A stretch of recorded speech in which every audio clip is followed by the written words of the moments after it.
행복과 불행을 상상하지 마라. 머리가 똑똑해 출세하여 성공할 수는 있겠지만 지능은 행복과 일치하지 않는다. 지능이 발달한 고등동물일수록 인식이 분명해지면서 고통이 증가한다고 본다.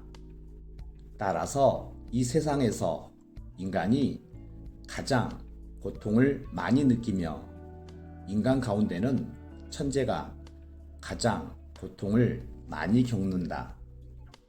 천재는 IQ가 높은 사람이 아니라 창의적이며 독창적인 결과를 낳는 사람이다.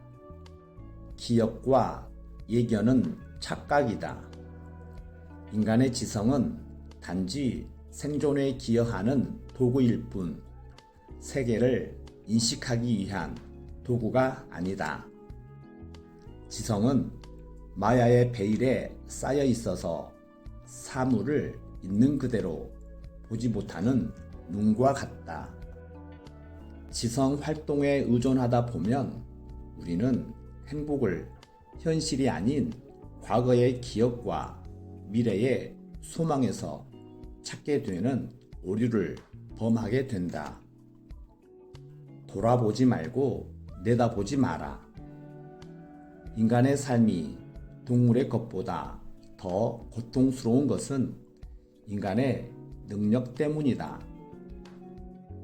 작은 것에 만족하는 동물과는 달리 인간은 자신만의 상상력을 발휘해 쾌락과 고통을 바탕으로 행복과 불행이라는 커다란 환상의 건물을 지었다. 인간은 실제로 죽음을 알고 있다는 사실로 인해 고통의 양이 특별히 더 증가한다. 회상에 근거한 불행감을 갖지 마라. 우리는 즐거운 생활을 할 때는 그런 사실을 깨닫지 못하다가 좋지 않은 시기가 닥쳐야 비로소 옛 시절이 돌아왔으면 하고 바란다. 명랑하고 즐거운 순간이 얼마든지 있었지만 언짢은 얼굴을 하고 제대로 즐기지 못한 채 보내놓고 우울한 시간이 찾아오면 좋았던 옛날을 헛되이 그리워하며 탄식을 내뱉는 것이다. 존재하지 않고 행복할 수 없다.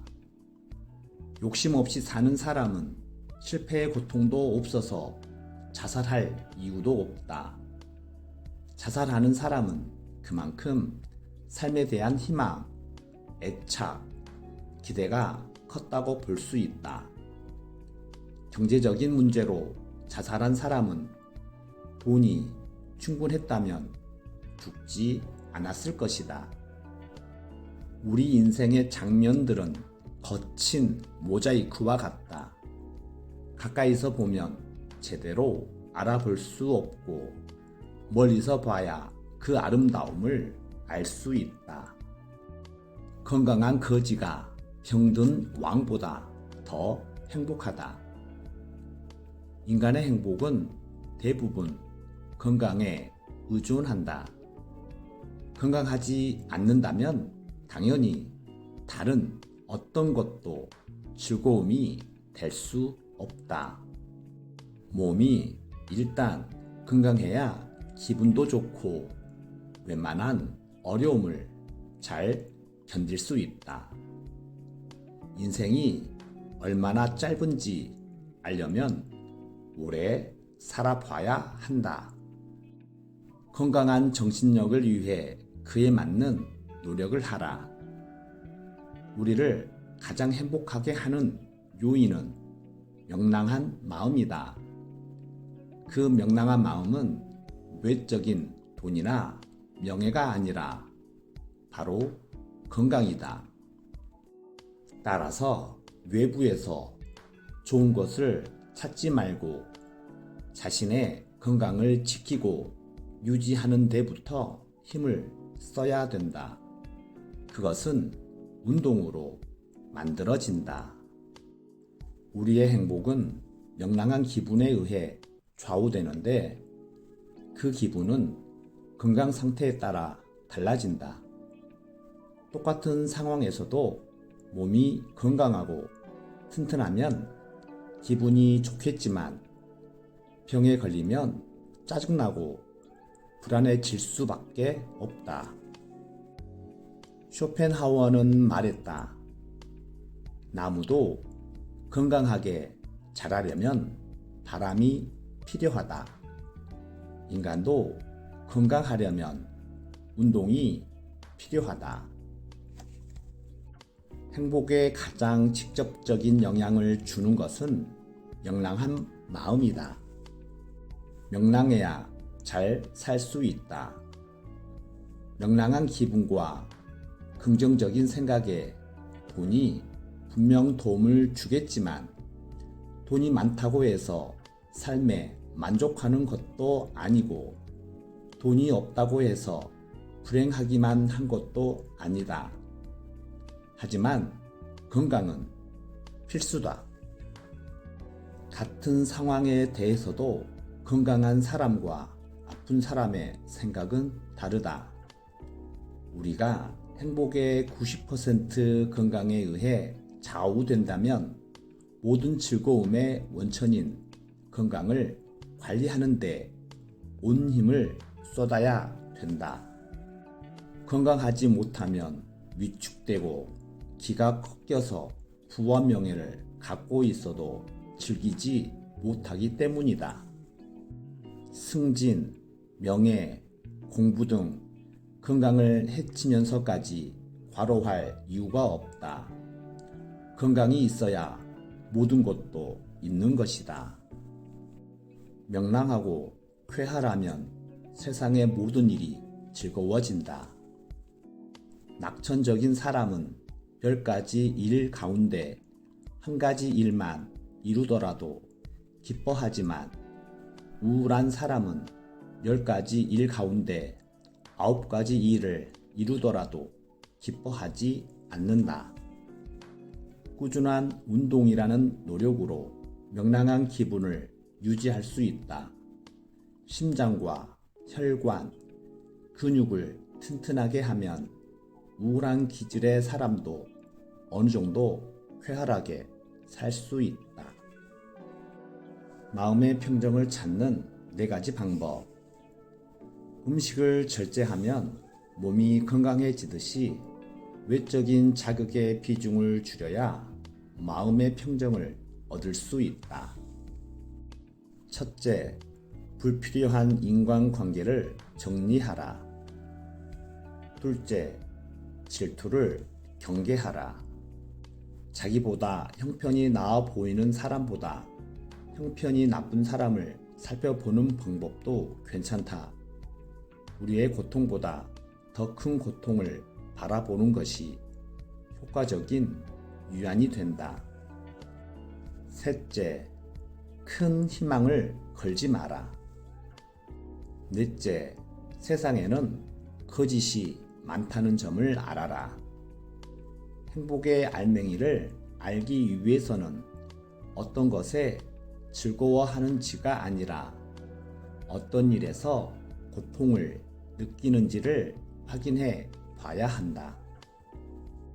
나를 불안하게 하는 것들과 작별하라.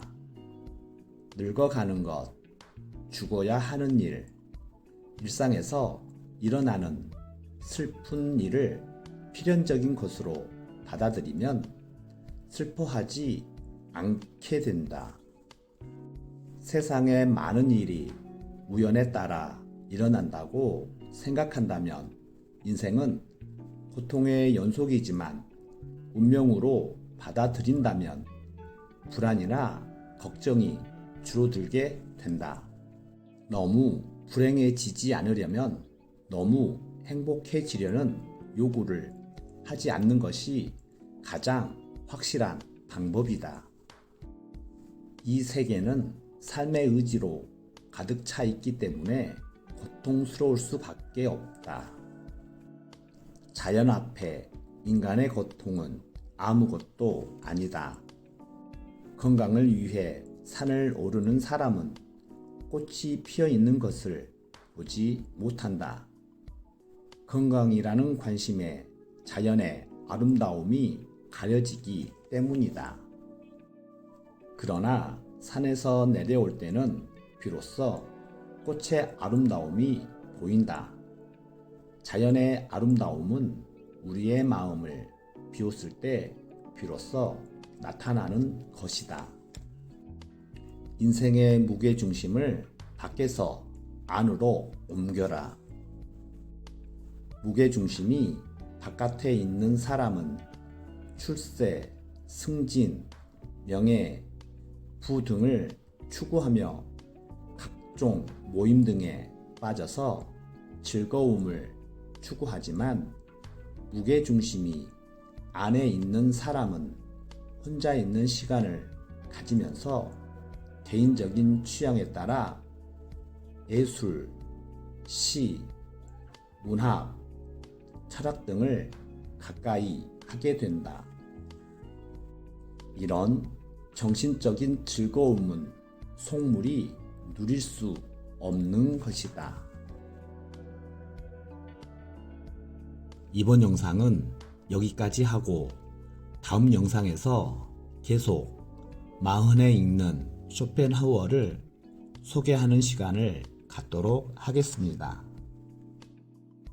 여러분, 독서를 통해 뇌에 자극을 주고 운동을 통해 신체를 자극시켜 뇌도 신체도 최상의 컨디션과 문물을 겸비한 세련되고 멋진 삶 속에서 하루하루 즐겁고 활기찬 생활이 되시길 바랍니다.